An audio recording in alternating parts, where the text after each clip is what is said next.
Wayanad veterinary സർവകലാശാല വിദ്യാർത്ഥിയുടെ ദുരൂഹ മരണത്തിൽ പ്രധാന പ്രതിപിടിയിൽ 1ാം വർഷ ബിരുദ വിദ്യാർത്ഥി കെ അഖിലാണ് പാലക്കാട് പിടിയിലായത്. എസ്എഫ്ഐ യൂണിറ്റ് സെക്രട്ടറി അടക്കം അറസ്റ്റിലായതോടെ സംഭവത്തിൽ പങ്കില്ലെന്ന എസ്എഫ്ഐ വാദം ദുർബലമായി. മുഴുവൻ പ്രതികളെയും പിടികൂടണമെന്നാവശ്യപ്പെട്ട് എസ്എഫ്ഐ ഒഴികെയുള്ള വിദ്യാർത്ഥി സംഘടനകൾ സമരം ശക്തമാക്കി. മരിച്ച സിദ്ധാർത്ഥനെ റാഗ് ചെയ്തതിലും ക്രൂരമായി മർദ്ദിച്ചതിലും മുഖ്യ പങ്കുണ്ടെന്ന് കരുതുന്ന അഖിലിനെ ഇന്ന് രാവിലെയാണ് പോലീസ് കസ്റ്റഡിയിലെടുത്തത്. കോളേജിൽ ആൾക്കൂട്ട വിചാരണയും ക്രൂരമർദ്ദനവും നടന്നെന്ന് ഡിവൈഎസ്പി ടി എൻ സജീവ് വ്യക്തമാക്കി. ആൾക്കൂട്ട വിചാരണ പോലെയുള്ള ഒരു സംഗതിയാണ് അവിടെ നടന്നിട്ടുള്ളത്.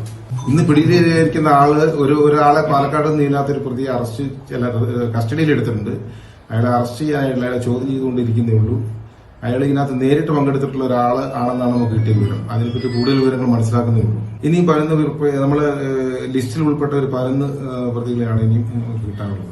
SFI unit secretary S Abhishek അടക്കമുള്ളവർക്ക് കൃത്യത്തിൽ പങ്കുണ്ടെന്ന് വ്യക്തമായതോടെ അഭിഷേക് അടക്കമുള്ള 6 പേരെ പോലീസ് അറസ്റ്റ് ചെയ്തിരുന്നു.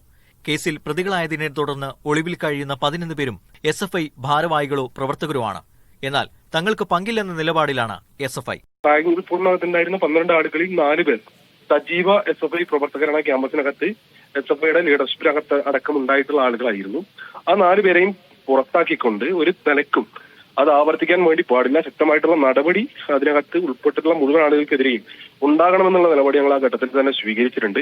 കൂടുതൽ അറസ്റ്റുകൾ ഉണ്ടാകുമെന്നും പ്രതികൾക്കെതിരെ ലുക്കൌട്ട് നോട്ടീസ് ഇറക്കുമെന്നും പോലീസ് വിശദീകരിക്കുമ്പോഴും ഒത്തുകളി ആരോപിച്ച് സമരരംഗത്താണ് എസ്എഫ്ഐ ഇതര വിദ്യാർത്ഥി സംഘടനകൾ. രാവിലെ ക്യാമ്പസിലേക്ക് MSF മാർച്ച് സംഘടിപ്പിച്ചു.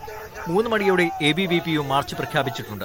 KSU പ്രഖ്യാപിച്ച അനിശ്ചിതകാല ഉപവാസ സമരം വൈകുന്നേരം 5 മണിയോടെ ആരംഭിക്കും. മീഡിയ 1 വയനാട്.